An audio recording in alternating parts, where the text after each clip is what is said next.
Hi everyone, I'm Shama and I'm currently a student of Masters in Educational Technologies at the University of Mauritius. I have enrolled on this MOOC platform to get acquainted with the functioning of MOOCs. Well, today I'm going to share with you my perspective of MOOCs in the developing economy. For this, I'm going to take you along through the following. We'll briefly see the origin of MOOC, its features, as well as some of the MOOC providing institutions. Next, we'll move on to the status of MOOCs in developing countries with special focus on Asian and African regions.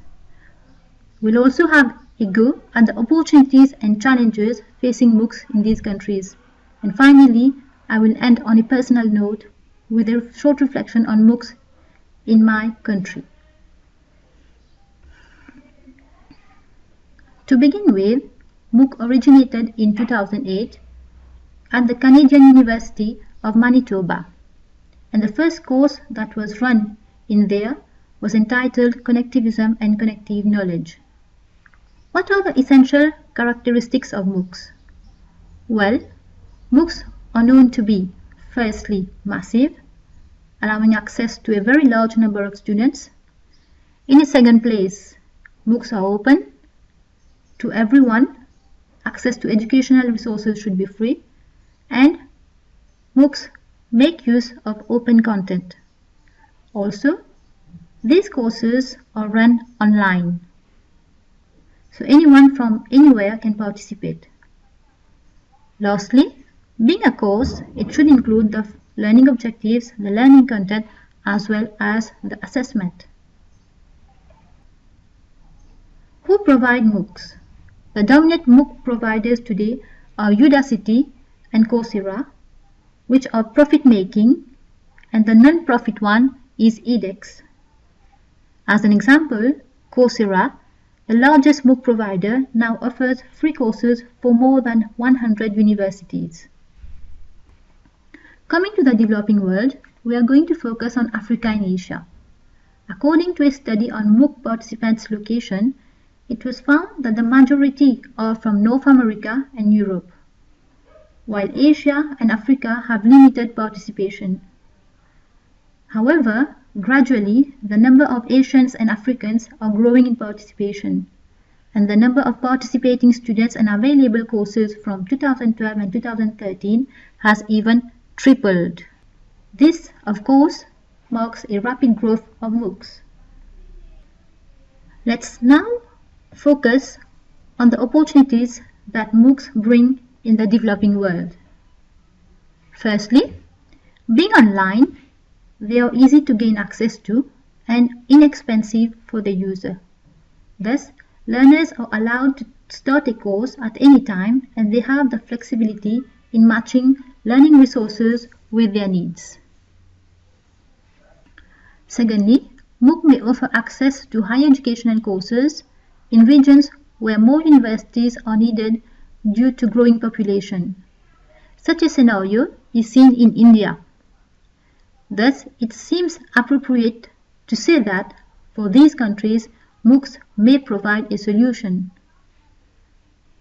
Then, MOOC helps to eliminate the rate of illiteracy in these countries through networking. Furthermore, MOOC provides a person with an opportunity to learn. The Khan Academy, for example, provides resources freely to anyone openly. Lastly, MOOC serves a platform where technology brings learners and instructors together, enabling different cultures to interact. Now, what are the challenges that MOOC face in developing countries? We find, firstly, that when designing MOOC courses, there is the risk that cultural factors are ignored. Local academic content may be absent from the courses, causing learners to feel lost.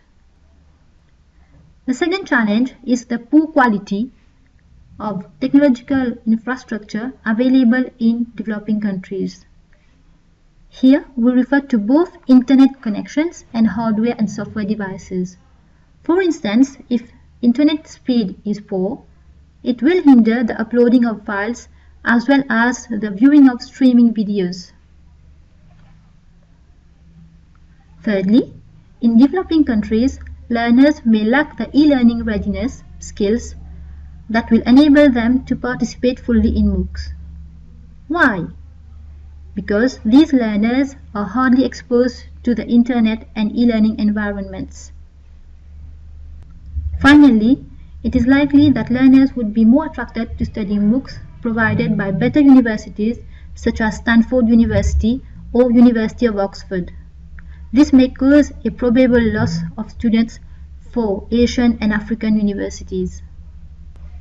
Now, in Mauritius, with the emergence of the curriculum digitization at all levels in the educational sector, MOOCs are the best platform to reach stakeholders.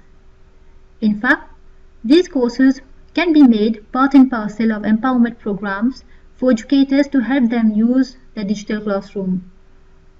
For example, videos and tutorials may be uploaded on MOOC platforms for educators as help. And why not use these same videos to sensitize the general public?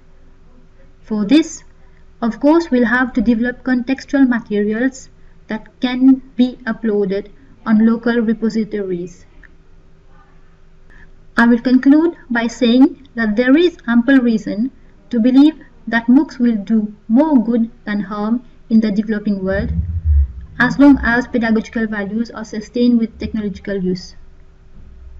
And here ends my video on MOOC in developing countries. I thank you for your attention, and I will see you next. Bye bye.